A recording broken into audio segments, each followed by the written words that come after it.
I am personally passionate about the work that we do here at the Rainbow Project because I see the need, but I also see the results of the work that we do.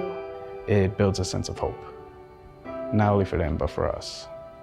Especially now at this crucial time where it feels like things are hopeless. It's something concrete that we can hold on to as an example of this is what the impact of mental health and early intervention can be.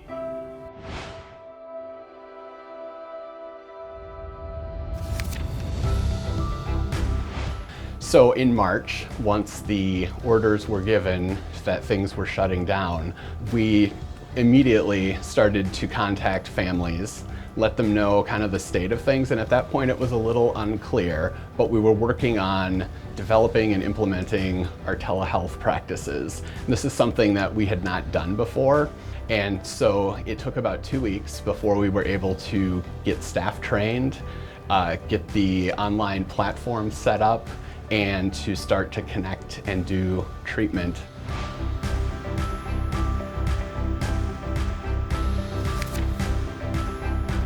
There's obviously a huge need, not only just for Latinos, but just for people of color. We're talking about marginalized identities that are dealing with systemic oppression on a daily basis. And there's a high prevalence of trauma in these communities. And the lack of support and the lack of resources, it ends up inhibiting their future success or their future development.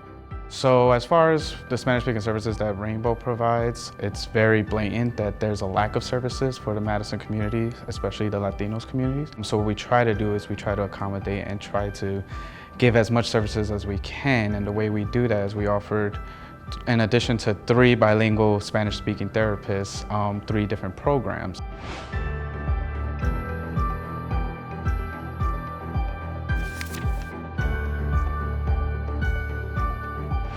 The board members that I have known don't just stop at coming to Rainbow board meetings. They become more activists in the community.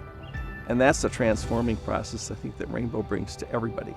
I thank Rainbow for changing me from being an observer to a doer, and I have been mentoring and teaching ever since, everywhere from 3rd, 4th, and 5th graders to high school and college age people.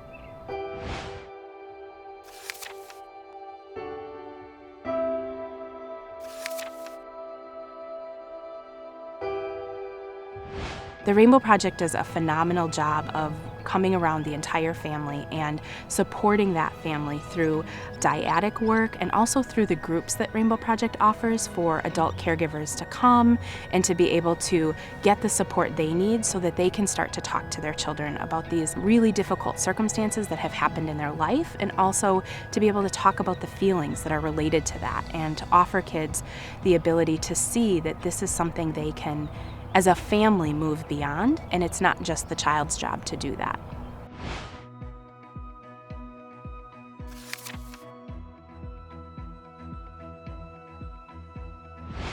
I think collaboration with other agencies is critical because if you're really concerned about an individual child or family, they live in many different worlds in the community. And so when we think about, for example, domestic abuse intervention services, they are a crisis shelter. But when they leave the shelter after a certain number of days, they have to pass that baton to other agencies in order to make sure that that support continues. And that seamlessness from one agency to another is something that I think we all pride ourselves with.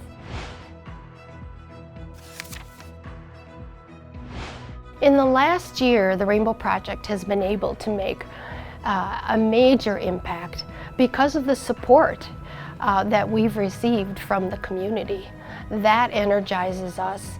We accept that trust in their investment to be even more dedicated to our mission.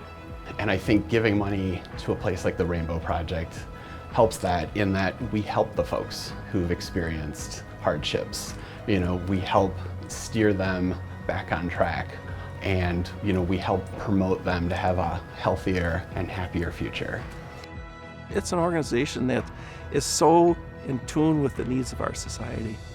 And I can imagine during this COVID-19, some of the cases they're dealing with. You know, it makes you sad on the one hand, but also very encouraged because there is a resource. And I think that's what makes Madison special.